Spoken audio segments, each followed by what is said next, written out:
Aujourd'hui, je te montre une séance dos pour la masse que tu pourras faire sans aucun matériel. Une séance efficace que tu pourras faire sans barre de traction ni haltère.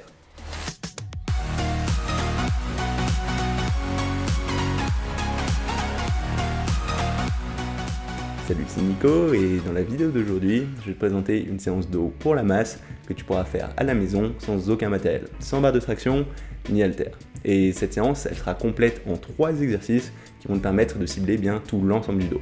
Que ce soit le bas de la largeur avec le grand dorsal, le haut de la largeur avec l'infraépineux petit rond grand rond ou encore l'épaisseur avec principalement le trapèze et les rhomboïdes.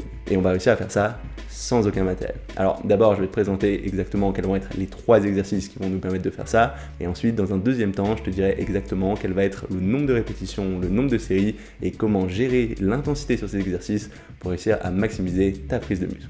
Alors d'abord, le premier exercice qu'on va faire, il va permettre de cibler tout l'ensemble du dos en mettant un petit peu plus l'accent sur le haut du V. Et cet exercice, ça va être du rowing inversé avec une table.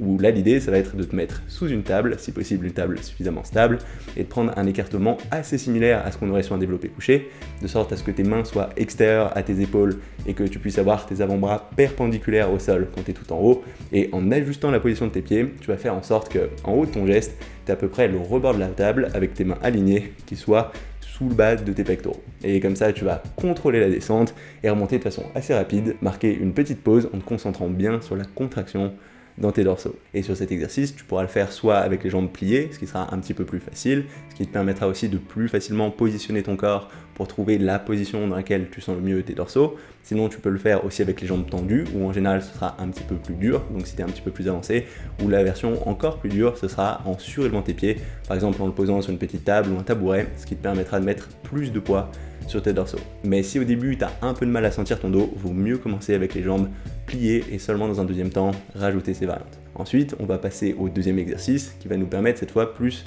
de cibler la largeur du dos et plus particulièrement le bas de cette largeur avec le grand dorsal. Et cet exercice, il peut avoir l'air un petit peu bizarre, mais il sera extrêmement efficace. Et ça va être les sliding pull-down allongés sur le sol. Où là, il va falloir que tu sois dans une tenue qui va te permettre de glisser sur le sol, qui va pas trop accrocher.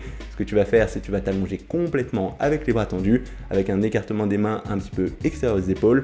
Et là, en essayant d'appuyer le plus fort possible sur tes mains, tu vas essayer de ramener les coudes le long de ton torse. Donc à la fois t'appuies sur les mains et en même temps tu essayes de ramener ces coudes en contractant tes dorsaux. Et normalement, le fait d'avoir fait le rowing inversé sous la table avant, ça devrait t'aider à plus facilement sentir ces dorsaux et à mieux te concentrer sur cette contraction. Et tout en haut du geste, ce que tu peux faire, c'est même légèrement cambrer le dos pour avoir une contraction encore plus forte. Ensuite, il ne te reste plus qu'à revenir dans la position initiale en poussant de façon contrôlée sur les bras mais sans avoir à forcer. Et si jamais tu es un petit peu avancé et tu trouves que cet exercice est beaucoup trop facile, une autre version que j'aime bien de cet exercice, ce sera la version sur les genoux plus de type pullover. Où là, ce que tu vas faire, c'est utiliser une serviette que tu vas mettre sous tes genoux ou bien un bout de tissu qui va glisser sur le sol. Ensuite, te mettre dans une position à 4 pattes, garder un léger angle constant au niveau de tes coudes, puis en restant bien gainé, tu vas progressivement descendre vers l'arrière en ouvrant petit à petit l'angle entre ton bras et ton torse. Et quand tu arriveras relativement bas, que tu sentiras un fort étirement dans tes dorsaux, tu vas essayer de ramener tes coudes le long de ton torse pour te redresser, toujours en gardant les bras droits sans les pieds. Et tu vas avoir une super sensation d'étirement dans ces dorsaux. Alors pour le coup, c'est un exercice qui est plus technique, qui est un petit peu moins évident à bien faire si tu sens moins tes dorsaux, donc j'ai tendance à plus le conseiller pour les personnes qui arrivent déjà à bien sentir leurs dorsaux. Enfin, on arrive au troisième et dernier exercice de cette séance pour la masse sur le dos, et ça va être un exercice qui cette fois nous permet de plus cibler l'épaisseur, en particulier les trapèzes. Et cet exercice, ça va être des face pulls à la serviette lestée. Et je sais que là encore, ça peut avoir l'air un petit peu bizarre comme exercice, mais si tu le fais correctement, ce sera un excellent exercice pour cette épaisseur du dos, tout à fait comparable avec ce que tu pourras faire à la poulie ou à l'haltère en salle de sport.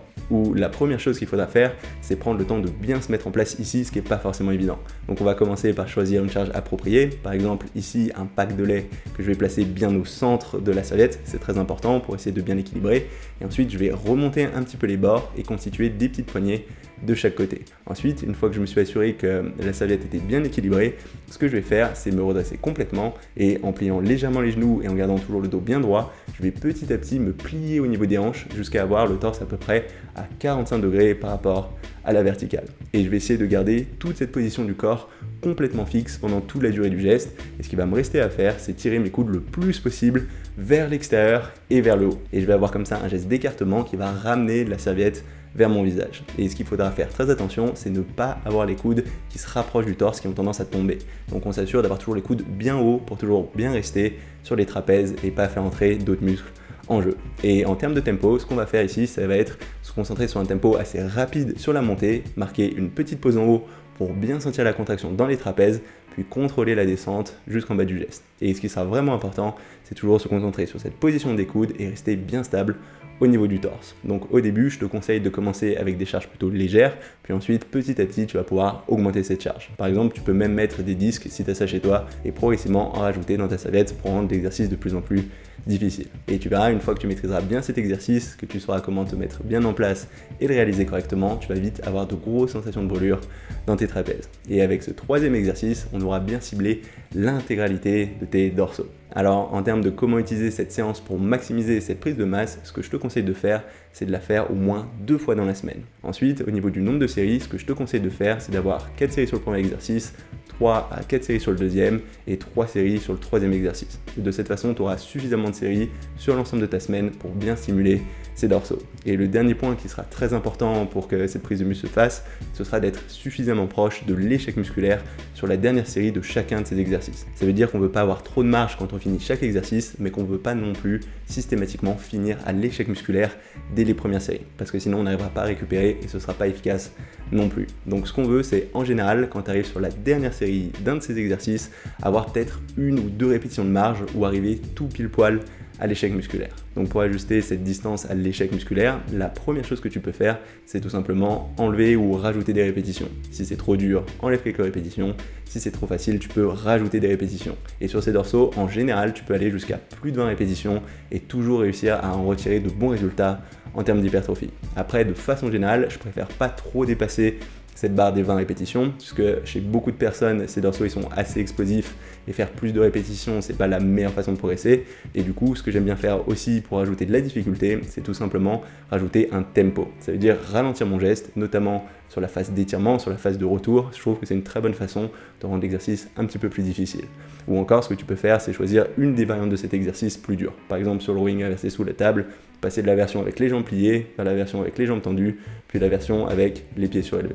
Et en faisant de cette façon 2 fois cette séance dans la semaine avec le bon nombre de séries et en étant suffisamment proche de cet échec musculaire, je peux t'assurer que tu verras une différence sur ces dorsaux, même sans utiliser de matériel. Donc voilà, ça va être tout pour cette séance d'eau. Tu pourras retrouver un petit PDF qui résume cette séance en cliquant sous le lien sous cette vidéo ou sur la petite icône qui va s'afficher d'ici quelques secondes. Si jamais cette vidéo t'a plu, n'hésite pas à mettre un petit pouce bleu ou un petit commentaire. En particulier, si tu as des ressources ou des expériences en lien avec ce thème, je pense que ça peut intéresser tout le monde.